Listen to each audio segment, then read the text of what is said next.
Welcome to Man Does Tech, where I solve the problems you didn't even know you had. You start by securing your data and environment. Back up everything to an external drive or OneDrive so you can restore later. Once done, confirm file integrity. Make sure the Surface is plugged in and battery is above 50% because updates and resets can stall on low power. Next, create a Windows USB installer using the Media Creation tool on a second PC.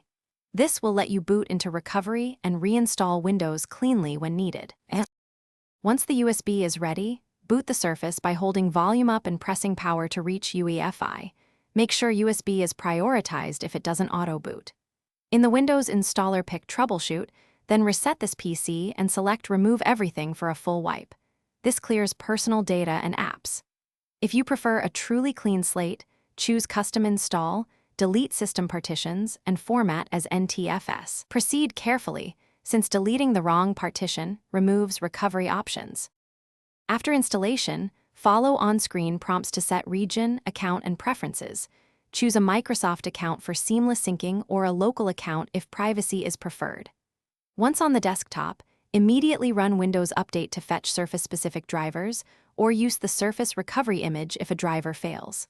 Finally, verify Device Manager shows no errors, confirm Windows activation, and restore your backup.